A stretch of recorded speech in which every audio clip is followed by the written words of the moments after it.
Good day, everybody. I hope all is well with you. So, the thought that came to mind while sitting was love.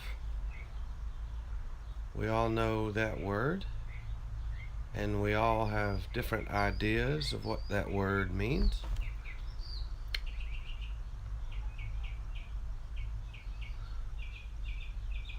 To some of us, it means a feeling, to some of us, it means actions.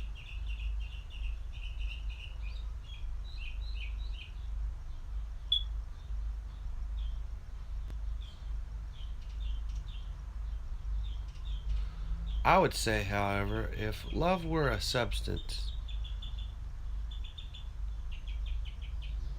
we're right smack dab in the middle of it. Everything is made out of a substance called love.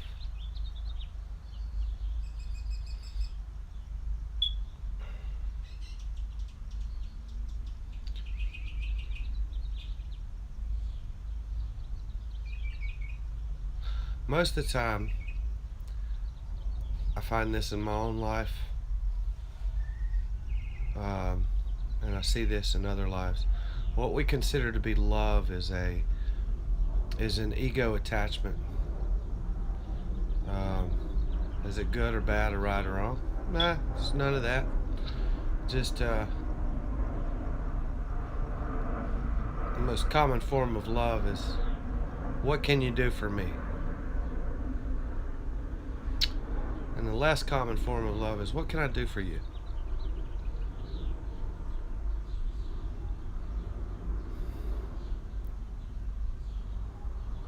But love is a substance. Everything is love.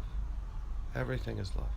And some people might ask, or some minds might question, how is this possible? How is everything love?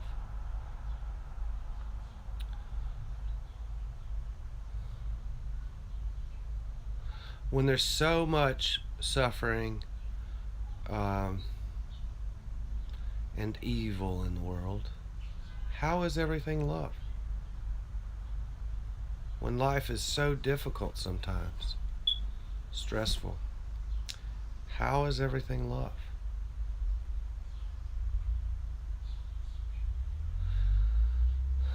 It is a realization that we come to when we see through the belief in a separate self. Suffering is the sense of a separate self, and it's an illusion of the mind body mechanism. And so, when this is seen through, and that sort of energetic constriction melts away, then we see there was never anybody suffering.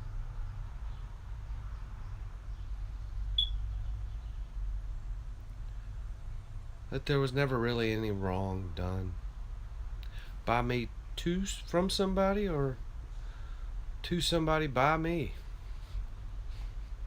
Now, that's not permission to go out and do bad things, or what are believed to be bad, but we're pointing to the greater reality, is that we could say, and these are just words, so the words have nothing to do with the direct experience of truth, or the truth of oneness, or the truth of love. Um, that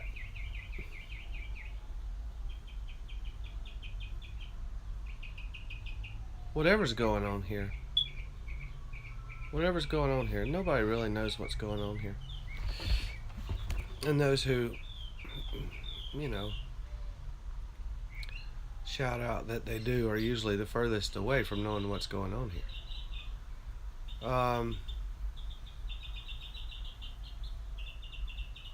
even myself. You know, the words aren't the experience, but when the separate self is seen through, we realize nobody has ever harmed anybody.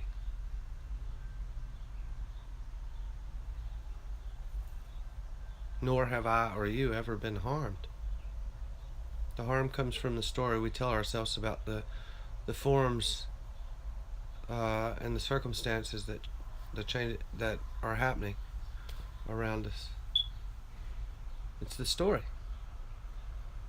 about what's happening that causes the suffering. It's the story.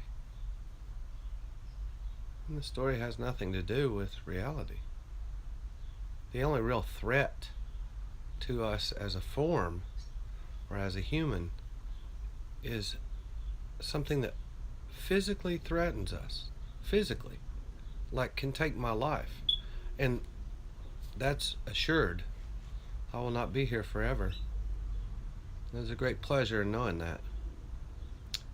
Not a morbid pleasure, just a relief. So, in seeing through this, we realize, oh, so we could say, and this is just for, example's sake, that this one thing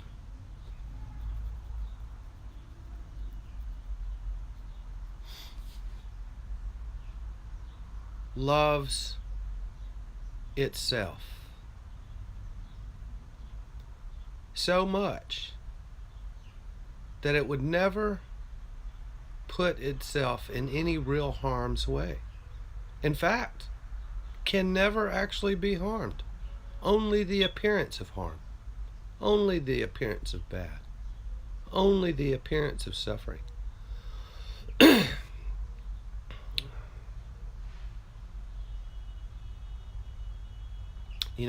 I currently work in the accounting department for a company. And a week ago, I've been there 4 years, full time, and they dropped me to part time, about 15 hours a week. Now I live in Los Angeles. This is the story. I live in Los Angeles, and it costs a lot of money to live here, and 15 hours a week is not going to cover my living expenses. Nowhere near it. Not only that, the benefits that I have are going away also. Is that bad or good? Well, it's neither. It is what it is. But when the mind starts telling me a story about me, then it becomes right or wrong. You can look at it two ways. You could go, oh no, they did me wrong. I mean, how can they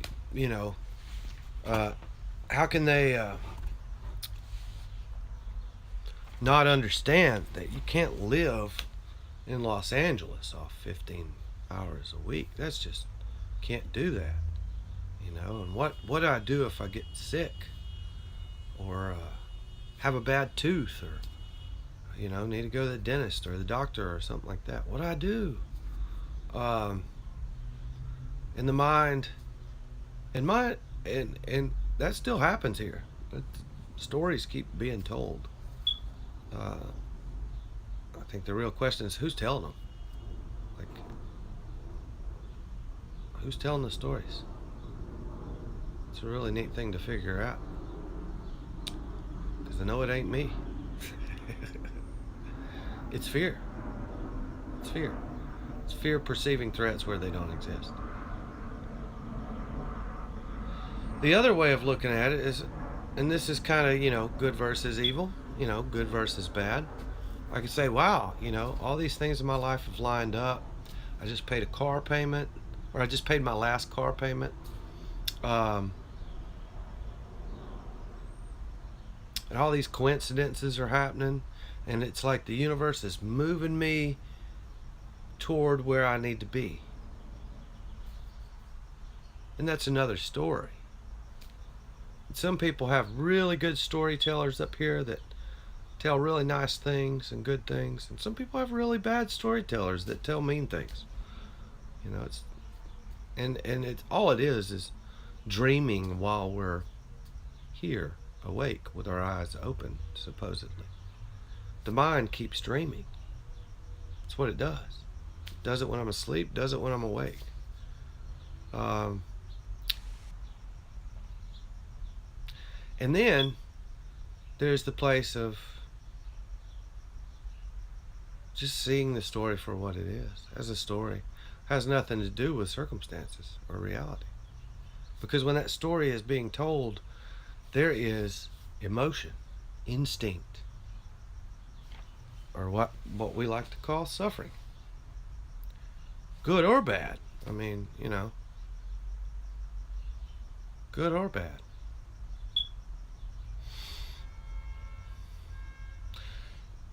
In the disidentifying as the separate self,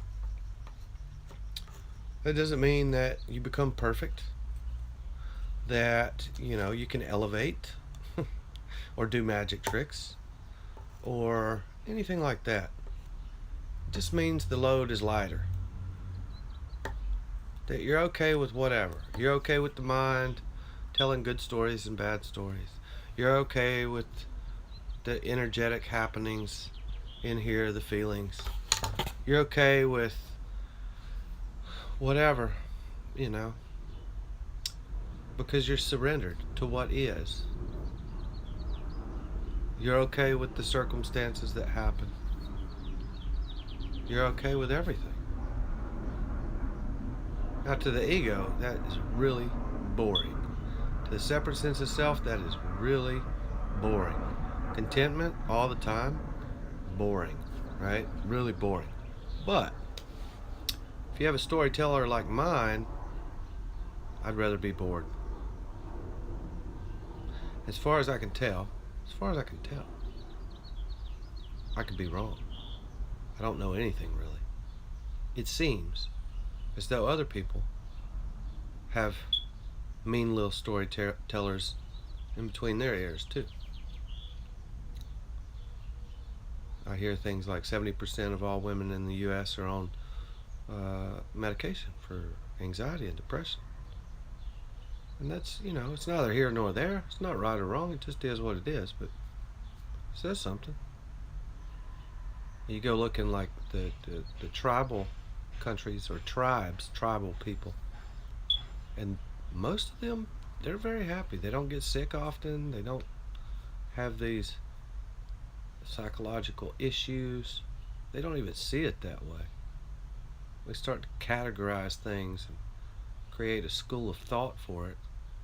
You know, everything becomes bad because it doesn't fit in our picture of safety and security, or the ego's picture of safety and security. The psychological manual gets bigger every year. They add new categories of mental illness every year. Every year. So they're finding these things, they're discovering these things. I don't know about that. They're making them up. Ooh, that doesn't seem right. That doesn't seem right. You know. Goes back to seeing problems where problems don't exist. Life is. This is.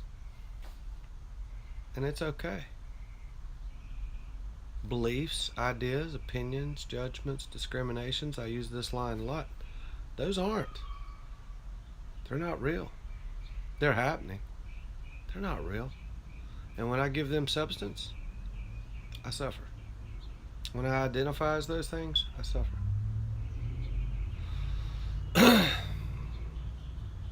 You know, to quote Jesus, and I quote a lot of people, I'm not pushing any particular religious ideology, but, you know, he said the kingdom of heaven is within you. True. So is the kingdom of hell. And which gate are we going through? What kingdom are we living in?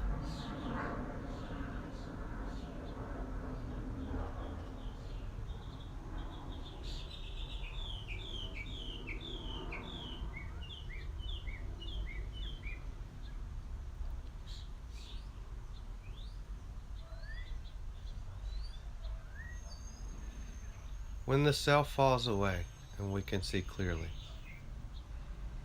when we stop identifying as the separation and start identifying as the whole,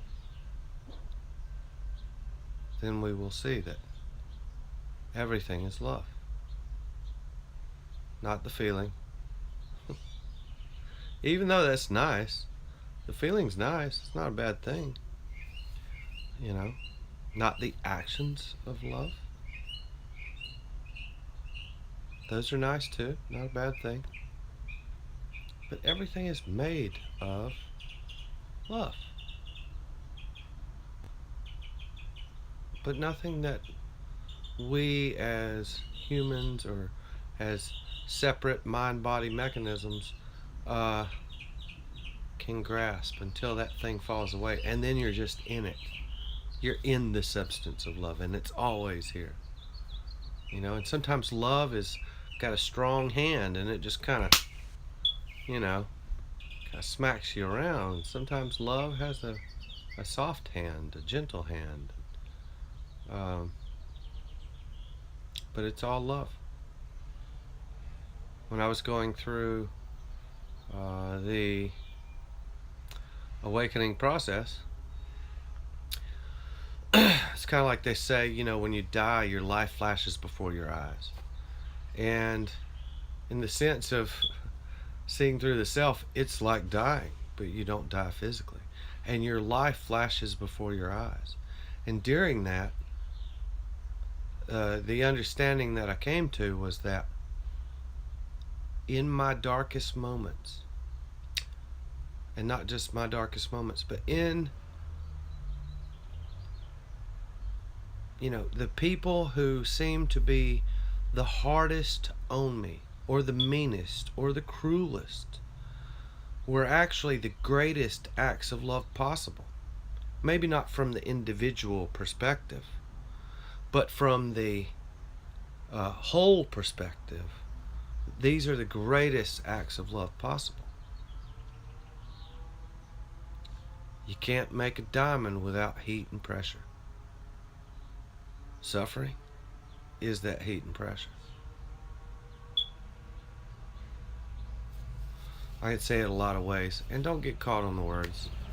You know, I could say, Earth is a place where souls are birthed, but you're not born with one. Like, you have to consciously birth your own soul, and that's through suffering.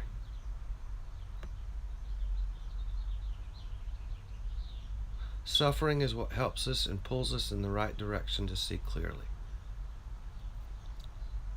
And once we see clearly, no more suffering.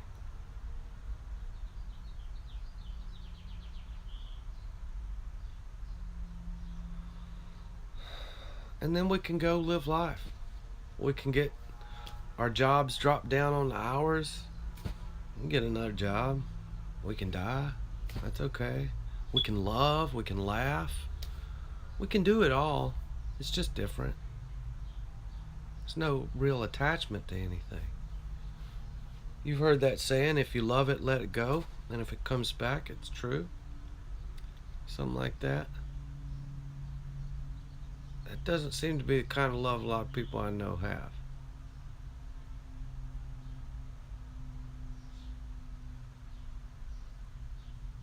And that's okay. That's okay too.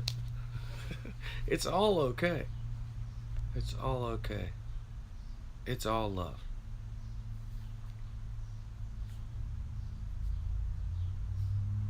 It's all one thing pretending to be many.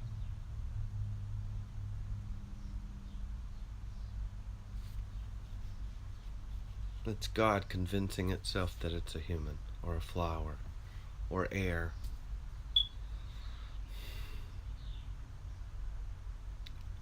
It's all you.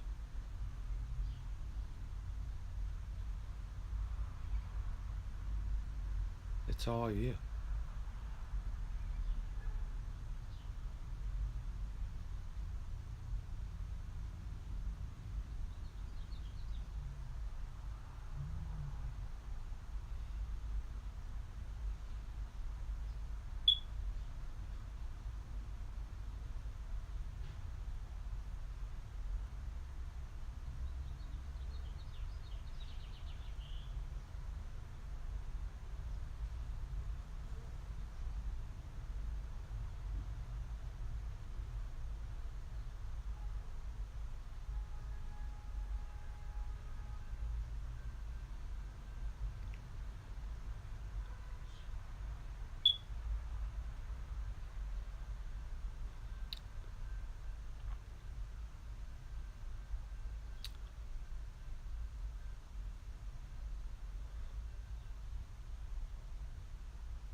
So let's talk about you some more.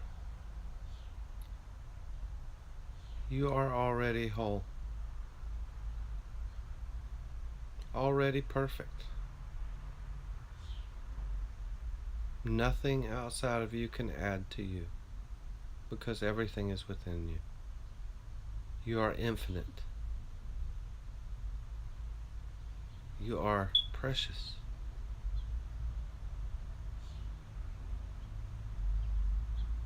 You are just right.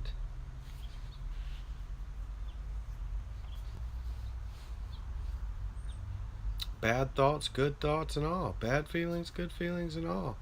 Bad actions, good actions, and all. You're enough.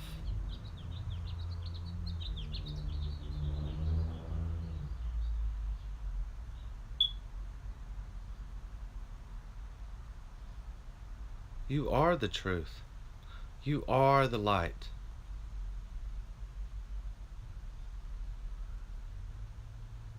You are that which you seek.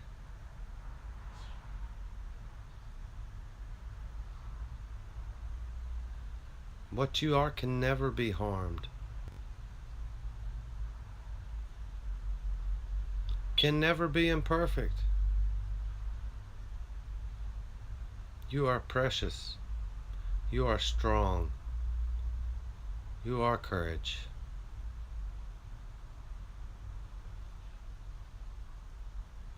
You are a constantly ever changing, infinite dynamic.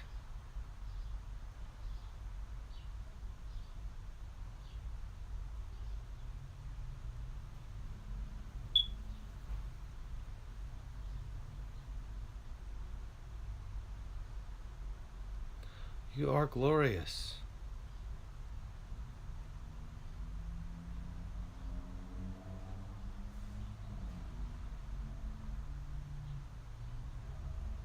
Thank you for you. Thank you for this.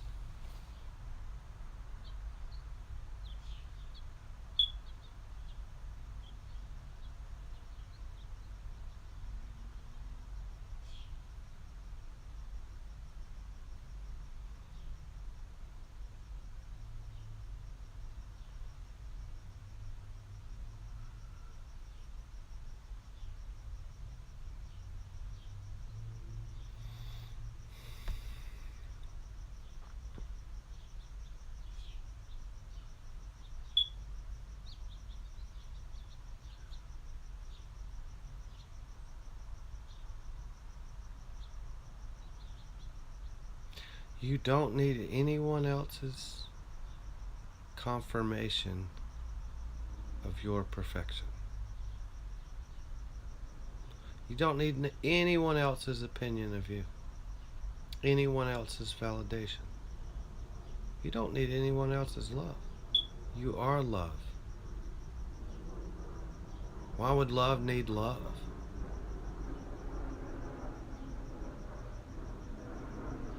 Love is to be given, not taken.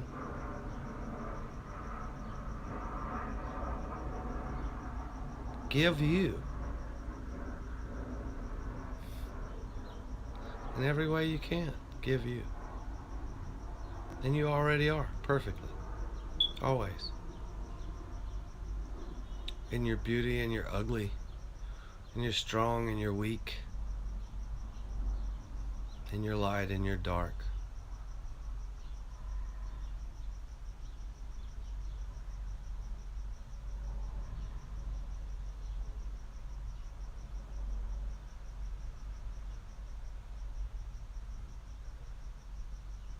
You are immortality itself.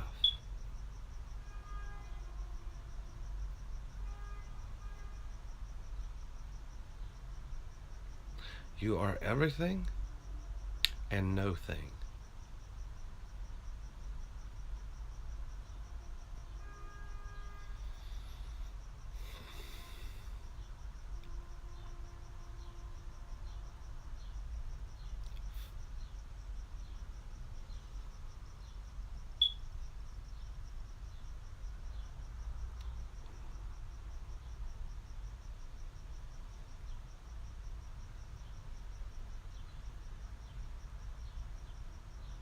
You are love. You are. That's the biggest one. You are. You are. You are.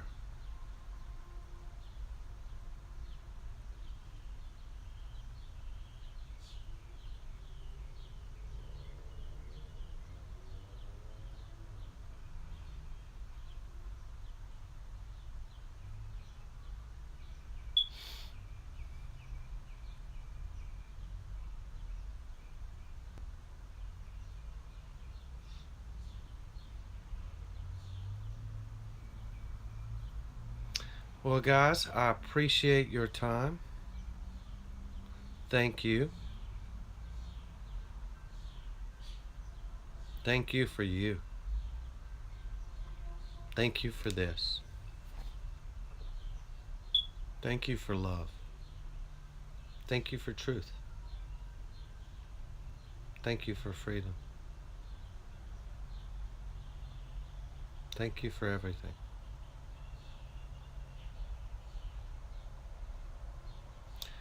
Have a awesome, awesome, a have an awesome, to be correct. Have an awesome, awesome, awesome life. Talk to you soon. Bye now.